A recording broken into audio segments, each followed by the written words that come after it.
नमस्कार दोस्तों, मैं हूं श्रीधर राव। हर बार की तरह आप देख रहे हैं नेताजी डॉट लाइव। और नेताजी डॉट लाइव के माध्यम से जैसा कि आप जानते हैं कि हम आपके पसंदीदा नेताओं के दिए गए वक्तव्य भाषण जरूर सुनाते हैं, लेकिन उनकी हरकतों को भी दिखाते हैं जो जन विरोधी है। उनके अच्छे कार्यों को भी दिखाने की कोशिश करते हैं, उनके कार्यों को दिखाने की कोशिश करते हैं जिससे आप उन्हें शाबाशी देंगे। और उन कृत्यों को भी हम दिखाने की कोशिश करते हैं जो पर्दे के पीछे ये लोग करते हैं। लगता है शराब घोटाला अपने क्लाइमेक्स पे पहुंच चुका है। 3200 करोड़ रुपए लगभग ऐसा कहा जाता है कि शराब घोटाले के माध्यम से यहां बहुत बड़ा भ्रष्टाचार हुआ है छत्तीसगढ़ में। उसमें अब क्लाइमेक्स में ऐसा लग रहा है कि सरकारी गवाहों को उन पर दबाव बनाने की कोशिश की जा रही है। और इसी का एक रूप है कि ऐसे कई राज्यों में शराब का घोटाले का मामला में कई मामले दायर हुए हैं। उनमें छत्तीसगढ़, झारखंड और उत्तर प्रदेश में भी है। कहीं होलोग्राम का मामला है तो कहीं और मामला है।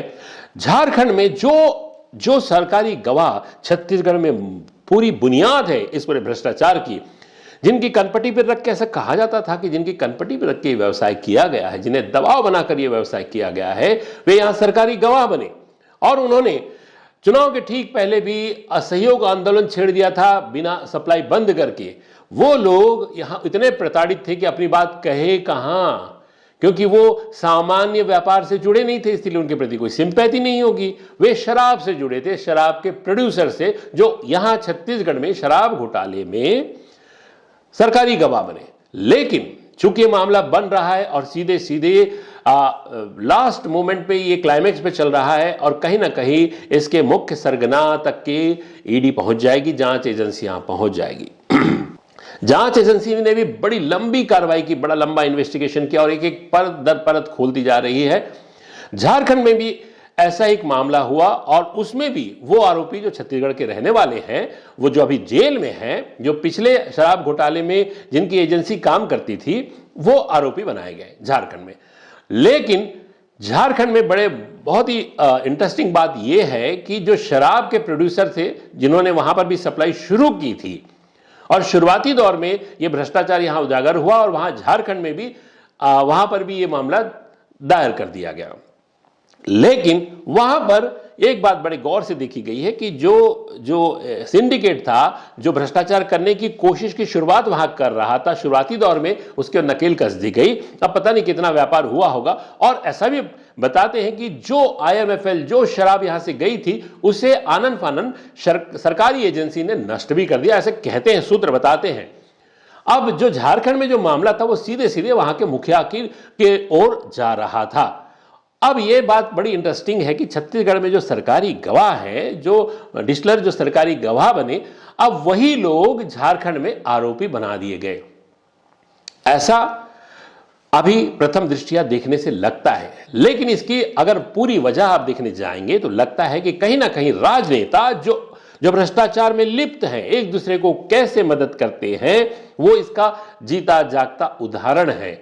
अगर छत्तीसगढ़ में गवाहों को इफेक्ट करना है, गवाहों को इन्फ्लुएंस करना है, तो अन्य राज्यों में उनके खिलाफ मामला दायर कर दिया जाए। अन्य राज्य वो राज्य जिनसे आपकी वैचारिक मानसिकता मिलती, जिनसे आपके विचार मिलते हैं, जिनसे आपकी दोस्ती है और जो सीधे सीधे भारतीय जनता पार्टी के खिलाफ हैं, उन राज्यों के मुखियाओं के साथ, जबकि वो मुखिया भी शायद उस मामले में फंस सकते थे, उसमें वहां पर इन्हें आरोपी बना दिया गया। जबकि बिजनेस ऐसा कहते, हम किसी का पक्ष नहीं ले रहे, ना ही हम उन राजनेताओं का पक्ष ले रहे जो अखंड भ्रष्टाचार में डूबे हैं, ना ही उन सिंडिकेट का, ना ही वो शराब डिस्टिलर्स का, हमारा उनसे कोई सरोकार नहीं है। लेकिन एक बात इंटरेस्टिंग है कि ये शराब जो सप्लाई करने वाले लोग हैं, वहां उन्होंने सप्लाई की थी लेकिन शराब बिकी नहीं, ऐसा दावा है। और शराब जहां पर वेयरहाउस में थी वहां से उसे नष्ट कर दिया गया।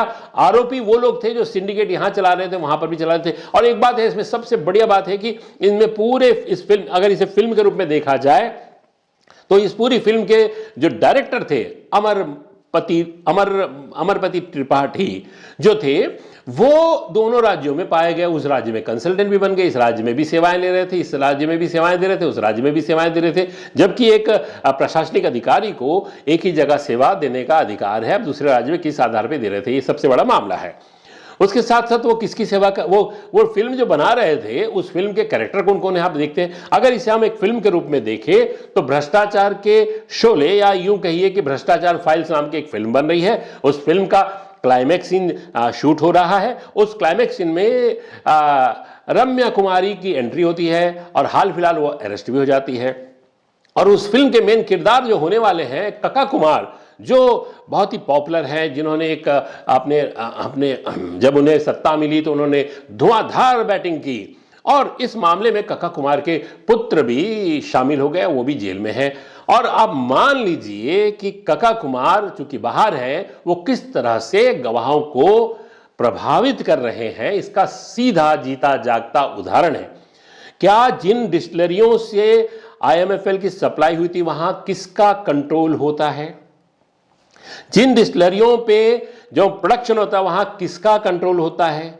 जिन डिस्टिलरियों पे जो शराब बाहर निकलती है, होलोग्राम लगाया जाता है, वहां कौन इशू करता है? जिन डिस्टिलरियों से प्रोडक्शन निकलता है वहां के सीसीटीवी जो होते हैं उसका मेन कंट्रोल किस अधिकारी के पास था? ये तमाम बातें अगर आप इसके गहराई में जाएंगे तो आपको पता चलेगा आबकारी विभाग एकमात्र विभाग है जिसका पूरा नियंत्रण, प्रोडक्शन को देखना, सप्लाई को देखना, सरकारी दुकानों से कैसे बिक रही उसे देखना। इनमें भी कई अधिकारियों का नाम आया, लेकिन लगता है भविष्य में वे सब बच जाएंगे। क्यों बच जाएंगे? क्योंकि अगर पूरा मरना है तो उन पे मर दो जो उस वक्त बड़े ही मतलब ऐसी स्थिति में थे जो विरोध नहीं कर सकते थे व्यापारी, और उसके बाद आज भी स्थिति है कि वो विरोध नहीं कर सकते क्योंकि वो व्यापारी है। व्यापारियों के साथ सत्ता में हमेशा समीकरण बदलते रहते हैं, लेकिन व्यापारियों को क्या प्रोटेक्शन नहीं मिलना चाहिए? अगर किसी राज्य में आताताई सरकार हो और वो व्यापारियों को डरा धमका के काम करे तो क्या इस पे भी केस लॉन्च नहीं होना चाहिए? इस पे भी केस क्या दायर नहीं होना चाहिए? उन भ्रष्टाचार नेताओं को एक्सपोज करने के लिए क्या व्यापारिक घराने सामने नहीं आ सकते? लेकिन एक हिम्मत की थी डिस्टिलर ने कि जो उस समय की परिपाटी को, उस समय जो भ्रष्टाचार चल रहा था उनको दबाव बना के किया जा रहा था, ऐसा कहते हैं, और उसकी वजह से वे सरकारी गवाह बने और एक मजबूत स्तंभ था खास करके जांच एजेंसियों के लिए डिस्टिलर की उपस्थिति, डिस्टिलर का सरकारी गवाह बनना। अब झारखंड में ये आरोपी बन गए और झारखंड में ऐसे कहते हैं कि सप्लाई जरूर हुई है, मामला पूरा तय हुआ था, लेकिन कहीं सेल नहीं हुई, कोई बिजनेस नहीं हुआ। लेकिन वहां पर भी क्या दबाव बना के किया गया? वहां पर भी ऐसा कहते हैं कि पैरेलल रूप से डिस्टिलरी वाले किराया ले रहे थे, राजनेताओं के गुर्गे डिस्टिलरी को चला रहे थे। इस बात की भी जांच पड़ताल करनी चाहिए, खासकर विष्णुदेव सरकार को। विष्णुदेव सरकार हालांकि बहुत, विष्णुदेव साहब मुख्यमंत्री जरूर है, सरल सीधे हैं, लेकिन मुख्यमंत्री जी आपके बारे में कहते हैं कि सरकार ऐसा चल रही है, लेकिन जब तक आप उत्तर प्रदेश की तर्ज में टाए टाए सरकार नहीं चलाएंगे, टाए टाए जो होता है ना उत्तर प्रदेश में, वैसे नहीं चलाएंगे तो लॉ एंड ऑर्डर की स्थिति बुरी हो जाएगी।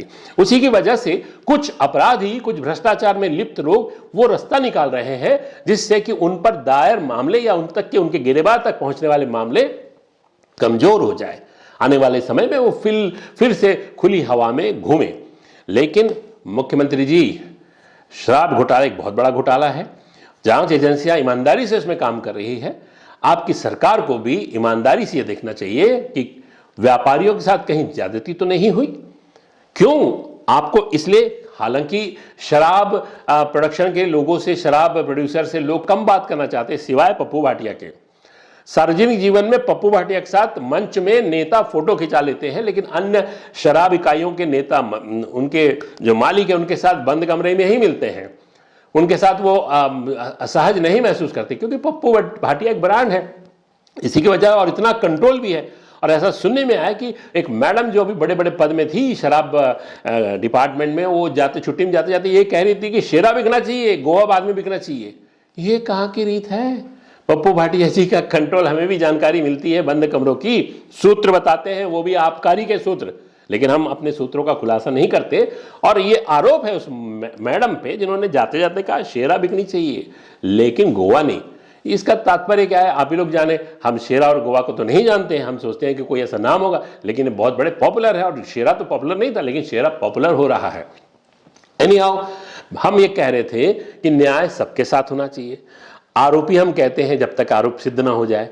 लेकिन ये बताइए कि सरकार से उम्मीद करके अगर कोई सरकारी गवाह बना है, माननीय केंद्रीय मंत्री जी, आप भी इस एपिसोड के जरिए जानने की कोशिश करें किस तरह आपकी एजेंसियां काम कर रही है और किस राज्य में काम करने नहीं दिया जा रहा है।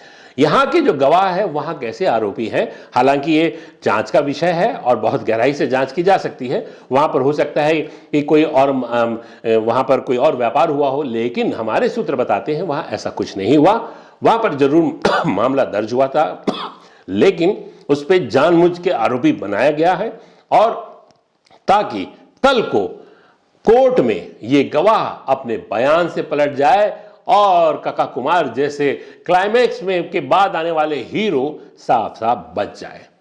काका कुमार और सौम्य कुमारी को एक पत्रकार हैं जो आप ये कह सकते हैं जिगरदेव, जिनका जिगर था, जिन्हें बताते हैं कि परिस्थितिवश जेल में भेजा गया। वहां उन्हें थिनर भी बना के थिनर वाले बाबा बनाने की कोशिश की गई थी। उन्होंने समय समय पर उन्हें एक्सपोज किया। ऐसे कई पत्रकार हैं जिन्होंने काका कुमार और सौम्य कुमारी को एक्सपोज करने की कोशिश की। वे सब कहां थे? जेल भेज दिए गए। तो न्याय की उम्मीद कहां होगी? जब पत्रकार को नहीं छोड़ रही है तो व्यापारी की क्या बात है? व्यापारी का लाइन काट दो। आज भी सरकार में, आपकी सरकार में, जीएसटी डिपार्टमेंट में खुल के अगर व्यापारियों से बंद कमरे में बात करें तो कितने व्यापारी संतुष्ट हैं। और तो और माननीय मंत्री जी, जीएसटी वाले बाबा, आप देखेंगे पूरे प्रदेश में होर्डिंग्स लगे हुए हैं जैसे कि जीएसटी की सफलता के पीछे इसी टोपी वाले का हाथ है। आप पूरा प्रदेश में देखेंगे मुख्यमंत्री नहीं है, और वहां कई जगह मुख्यमंत्री नहीं है, कई जगह प्रधानमंत्री नहीं है। आखिर ये केंद्र की योजना थी जिससे लोगों को, आम जनता को राहत दी गई है, लेकिन हमारे जो माननीय जी हैं टोपी वाले नाराज हो जाएंगे, ज्यादा होगा तो कुछ और मांग महसूस करेंगे। लेकिन आखिरकार मैं उनसे पूछना चाहता हूं, आप वरिष्ठ पत्रकारों से मिलते क्यों नहीं? आप वरिष्ठ पत्रकारों का सामना क्यों नहीं कर पाते? क्या आपकी चालाकी नहीं चल पाएगी उनके सामने? ठीक है, हमें कोई अफसोस नहीं है, आप अपने रास्ते चल रहे हैं, लेकिन एक बात जरूर है माननीय मुख्यमंत्री जी, आप सरल सीधे जरूर हैं, लेकिन आपके कुछ मंत्री पहुंचे हुए पीर हैं। जिस तरह से भ्रष्टाचार के आरोप उन पर लग रहे हैं, आने वाले समय में आपके सरकार की मजबूती में एक प्रश्न चिन्ह होगा। आप जिस स्पीड से चल रहे हैं, शुरुआती दौर में होता है किसी भी राज्य में, किसी भी मंत्री के लिए शुरुआती दौर में चीज़ों को समझना पड़ता है। आप अभी समझें, आपके पास बहुत अच्छे अधिकारी भी आ चुके हैं। अब जब एग्जीक्यूशन की बात है तो आप कृपया कर अपने उन मंत्रियों की रिपोर्ट कार्ड मंगाएं जो आखंड भ्रष्टाचार में डूबे हैं। और कुछ की तो बात नहीं कहता, उस महत्वाकांक्षी की बात मैं नहीं कहता, जो इस बात का भी देखिए मुख्यमंत्री जी, आप सीधे सरल हैं, जरूर सीधे सरल हैं। ये राजनीति है, राजनीति में कौन भितराघात कर सकता है, इस बात से भी आप सचेत रहिए, क्योंकि आपके साथ आपके सरकार के अंग जरूर है, लेकिन आपकी कुर्सी पे कई लोगों की नजर है। छोड़िए, एनी हाउ, ये तो आप लोगों का अपना विषय है। मैं कहूँगा तो लगेगा कि व्यर्थ की बातें हो रही है, लेकिन जो बात मैं कहना चाह रहा हूँ, क्या छत्तीसगढ़ में सरकारी गवाह अन्य राज्यों में आरोपी क्यों? इस प्रश्न चिन्ह को हर एक पत्रकार को पूछना चाहिए, हर एक व्यवस्था को पूछना चाहिए, और जांच एजेंसियों को भी इसको गहराई से जांच करना चाहिए। इस एपिसोड में मैं यही कहना चाह रहा था। खुलासा तो नहीं, तो खुलासा हो चुका है, उस पर मैं अपनी ओपिनियन दे रहा था, और इससे कोई अन्यथा ना ले। किसी को कोई अगर बात लगती तो उसके लिए क्षमा, लेकिन ये बात हो रही है, इस बात को गहराई से जांच की जाए। नेताजी.लाइव में इसी तरह बने रहने के लिए नेताजी.लाइव को लाइक करें, शेयर करें, सब्सक्राइब करें। खांसी है भाई साहब। नेताजी.लाइव के प्रायोजक हैं Satyadeep diagnostic and clinic, Supela, Bhilai.